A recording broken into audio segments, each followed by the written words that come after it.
Welcome back दोस्तों। मैं आप लोगों से वादा किया था कि पिछले वीडियो में कि मैं आप लोगों को 12th क्लास के भी हिस्ट्री सब्जेक्ट का रिवीजन कराऊंगा। मैं एक और बात बता दूं, हिस्ट्री सब्जेक्ट के साथ साथ पॉलिटी, पॉलिटी के साथ जियोग्राफी, जियोग्राफी के साथ होम साइंस और हिंदी ग्रामर, जो एग्जामिनेशन पॉइंट ऑफ व्यू से बहुत ज़्यादा इम्पोर्टेंट है। इन 5-6 सब्जेक्ट का मैं रिवीजन कराऊंगा, क्योंकि ये महीना जुलाई इंड कर रहा है। अगस्त के बाद आपके पास 6 महीना का वक्त रह जाता है क्लास 12th के लिए। तो हम सबसे पहले हड़प्पा सभ्यता के ऊपर अपना पहला वीडियो और अपनी पहली क्लास आपको दे रहा हूं, और आप इसको ध्यान से पढ़ेंगे। यकीन मानिए यहाँ से क्वेश्चन एग्जामिनेशन में आएंगे ही, क्योंकि मैं रिवीजन करा रहा हूँ और उन्हीं क्वेश्चनों को पढ़ा रहा हूँ जो आपके लिए इम्पोर्टेंट है। साथ ही साथ अगर आपके पास कोई बुक नहीं है तो आप SBPD प्रकाशन की किताब ले लें, और मार्केट में जो किताबें आई हैं उन सब किताबों को आप रखें पास में, ताकि एक आइडिया आपको मिलता रहे कि हमें पढ़ना क्या है। हड़प्पा सभ्यता से पहले वैदिक सभ्यता को ही हमारे इतिहासकार सबसे प्राचीनतम सभ्यता मानते थे। लेकिन जब 1921 में दयाराम साहनी ने हड़प्पा सभ्यता की खोज की और दुनिया के पटल पर यह ला के रख दिया कि नहीं, भारत की सभ्यता दुनिया के तमाम प्राचीनतम 4 सभ्यताओं में से एक सभ्यता है, और वो सबसे पुरानी सभ्यता हड़प्पा सभ्यता है। और उस वक्त से हड़प्पा सभ्यता को ही प्राचीनतम सभ्यता माना गया। तो आइए हम बोर्ड पे लिखे हुए कुछ क्वेश्चन पे डिस्कस करेंगे, साथ ही साथ कुछ और क्वेश्चन को डिस्कस करेंगे। और ये वीडियो 15 से 16-17 मिनट का वीडियो होगा, ताकि आप आसानी से अपनी कॉपी में नोट डाउन कर लें और उसका साथ ही साथ रोज़ रिवीजन करें, ताकि आप एग्जामिनेशन के वक्त तक आपका एग्ज़ाम, आपकी तैयारी अच्छी हो जाए। तो हम सबसे पहले हिस्ट्री के इस खंड में, हड़प्पा सभ्यता के खंड में, सबसे पहले पुरातत्व क्या होता है, यानी कि आर्कोलॉजी किसे कहते हैं, ये क्वेश्चन बिहार बोर्ड में 2015 और 2019 के फाइनल एग्जामिनेशन में पूछ चुका है। उस हिसाब से ये क्वेश्चन इस बार भी इम्पोर्टेंट है कि पुरातत्व क्या है। नहीं भी है तो हमें जानना है कि आखिर में आर्कोलॉजी किसे कहते हैं। तो पुरातत्व वह विज्ञान है जिसके माध्यम से पृथ्वी के गर्भ में, गर्भ का मतलब होता है जमीन के अंदर छिपी हुई सामग्री या वस्तुओं की खुदाई करके अतीत, अतीत का मतलब होता है प्राचीनतम लोगों के बारे में, उनकी जो फिजिकल लाइफ थी, उनकी जो भौतिक जीवन थी, उसके बारे में हम ज्ञान प्राप्त करते हैं, उसी को हम पुरातत्व कहते हैं। आप अपनी भाषा में सुन लें, पुरातत्व विज्ञान किसे कहते हैं, आर्कोलॉजी किसे कहते हैं। अगर आपसे एग्जामिनेशन में पूछता है तो आप लिखेंगे पुरातत्व वह विज्ञान है जिसके माध्यम से जमीन के अंदर छुपी हुई चीजों के बारे में हमें जो जानकारी मिलती है, हमें जो वस्तुएं मिलती है, उससे प्राप्त उस वक्त के लोगों के बारे में, उनके जिंदगी के बारे में, उनके भौतिक जीवन के बारे में जो जानकारी मिलती है, उसी को हम लोग पुरातत्व विज्ञान कहते हैं। ये क्वेश्चन बहुत ही इम्पोर्टेंट है। उसके बाद जैसे कि सिक्के जो जमीन के अंदर से निकले हैं, अभिलेख, खंडहर, जमीन से कोई भी चीजें जो अंदर से निकली हैं, उन सब चीजों को हम लोग पुरातत्व के श्रेणी में डालते हैं।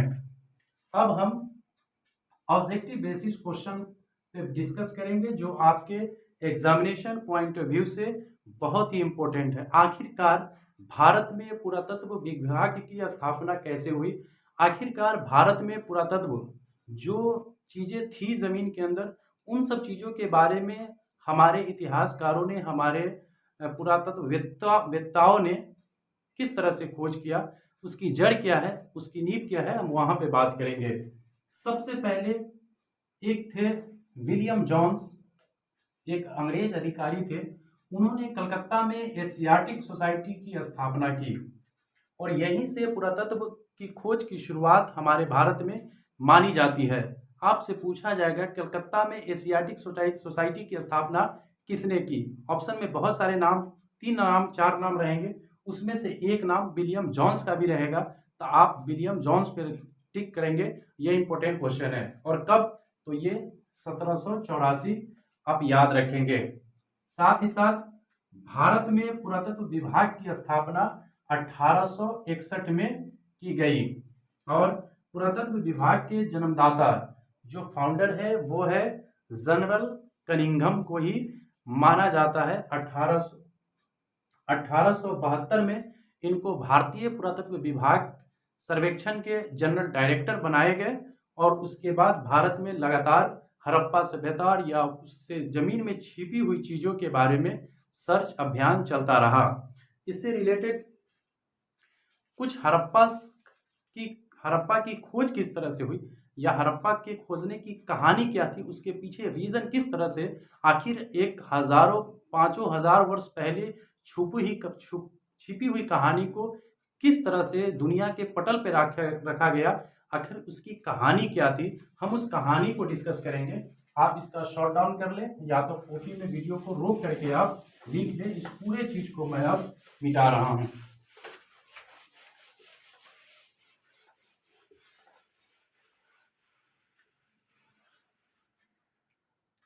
ये सब ऑब्जेक्टिव क्वेश्चन है, उसके बाद हम सब्जेक्टिव क्वेश्चन पे भी डिस्कस करेंगे और हड़प्पा सभ्यता की कहानी किस तरह से हड़प्पा सभ्यता विश्व पटल पर आया, दुनिया के पटल पर आया, उसके बारे में हम पढ़ेंगे। 1826 ईस्वी में चार्ल्स मेसन द्वारा हड़प्पा टीले के बारे में बताया।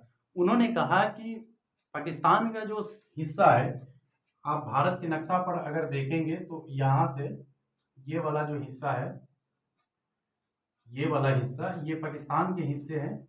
यहाँ पर आपको गुजरात है, यहाँ पे राजस्थान है और यहाँ पर पंजाब है, इस तरह से यहाँ पर जम्मू कश्मीर है। तो ये वाला जो हिस्सा है, ये वाला हिस्सा पाकिस्तान का है।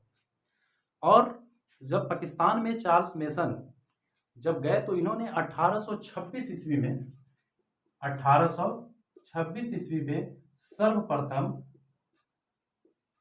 सर्वप्रथम हड़प्पा टीले के बारे में बताया।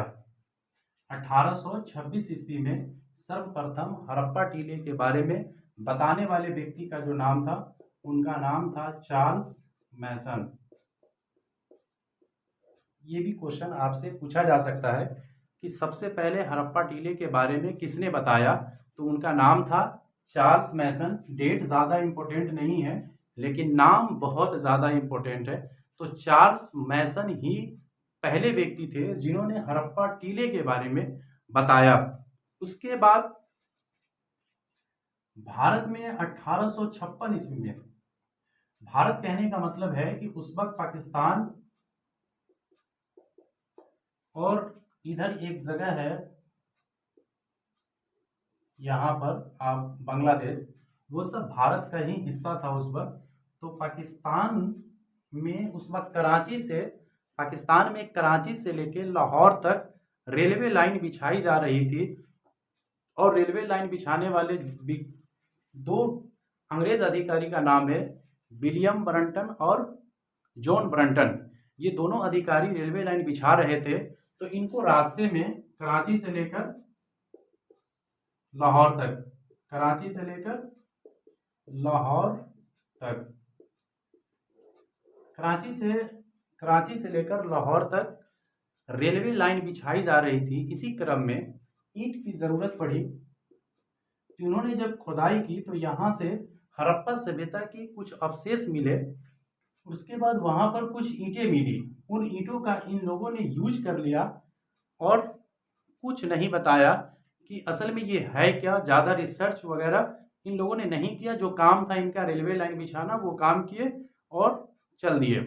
उसके बाद 1872 ईस्वी में आपने देखा यहाँ पर कि जनरल कनिंघम भारतीय पुरातत्व विभाग सर्वेक्षण के डायरेक्टर बनते हैं और 1873 ईस्वी में इस जगह की कुछ चीज़ों के बारे में इन्हें ज्ञान प्राप्त होता है, लेकिन ज़्यादा सफलता नहीं प्राप्त कर सके। उसके बाद आप याद रखेंगे कराची से लाहौर तक जो रेलवे लाइन बिछाने का काम जो किया जा रहा था, वो दो व्यक्ति थे, विलियम ब्रंटन और जॉन ब्रंटन। ये दो नाम आपको याद रखने हैं। उसके बाद भारत पुरातत्व विभाग सर्वेक्षण के जनरल डायरेक्टर जॉन मार्शल को बनाया गया। जॉन मार्शल के अंतर्गत काम करने वाले भारत के एक पुरातत्ववेत्ता थे जिनका नाम था दयाराम सहनी। इन्होंने 1921 ईस्वी में रावी नदी के तट पर, पाकिस्तान में एक जगह है लरकाना ज़िला, पाकिस्तान में एक जगह है लरकाना ज़िला, वहाँ पर उन्होंने रावी नदी के तट पर हड़प्पा नगर की खोज की 1921 ईस्वी में। तो आपसे क्वेश्चन पूछेगा कि हड़प्पा नगर की खोज किसने की? हड़प्पा नगर की खोज, तो आप दयाराम सहनी पे टिक लगाएंगे। ये पहला नगर था हड़प्पा नगर, जिसको दयाराम सहनी ने कब खोजा था? 1921 ईस्वी में। उसके ठीक एक साल के बाद मोहनजोदड़ो की खोज होती है। ये आपको रावी नदी के तट पर है, रावी नदी के, हड़प्पा नगर रावी नदी के तट पर है और इसकी खोज 1921 में दयाराम सहनी ने की। उसके बाद 1922 में मोहनजोदड़ो की खोज, ये सब हड़प्पा की नगरें हैं। 1922 में इसकी खोज